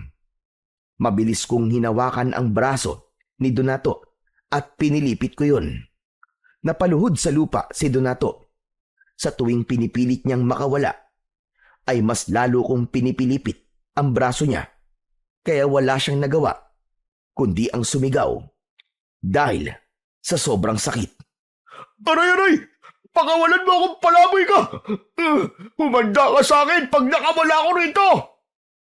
Alam mo ikaw, Donato, wala na sana akong planong basagin ng pantasya mo na iniisip mong ikaw ang pumatay sa manananggal at dun sa aswang kanina. Pero kung pati si Olivia ay sasaktan mo, hindi ko na kayang manahimik. Aminin mo na lang sa lahat na hindi ikaw ang pumatay sa aswang. Wala akong aaminin dahil ako talaga ang pumatay sa aswang! Pinilipit ko ng gusto ang braso ni Donato at halos maiyak na siya sa sobrang sakit. Aray ko! Una! Tama na! Oo na! Aamin na ako! Hindi ako pumatay sa manananggal at doon sa aswang. Ginawa ko lang naman yun para marami ang humanga sa akin eh. Tama na, Bayani! Tama na! Pakawalan mo na ako! Baka mabalin ang braso ko! Aray ko! Maras kong pinakawalan si Donato. Hindi ako makapaniwala na magagawa ko yon. Sadyang napuno lang ako dahil maging babae ay handang saktan ni Donato para lang mapanindigan ang kanyang kasinungalingan. Tinignan si Donato ng mga tao nang may kasamang pangungutya. May mga nagbulungan pa na halatang si Donato ang pinag-uusapan. Tila hindi na kinaya ni Donato ang lahat. Nahihiya siyang tumayo at tumakbo palayo. Nang sandaling yon ay napansin kong iba na ang tingin ng mga tao sa akin. Hindi na pandidiri at pangungutya ang nakikita ko sa mga mata nila, kundi paghanga na. Isang bagay na matagal ko nang hindi nararamdaman simula nang maging isa kong palaboy. Matapos ang pangyayaring yon, ay dinala kami sa ospital sa bayan. Agad na ginamot ng mga doktor ang sugat namin ni na Olivia at Mang Erning. Makalipas ang ilang araw, ay ligtas nang nakalabas ng ospital si Mang Erning na siyang may mas malalang pinsala na nakuha sa pagsalakay ng aswang. Simula noon ay naramdaman ko na ang napakalaking pagbabago sa buhay ko.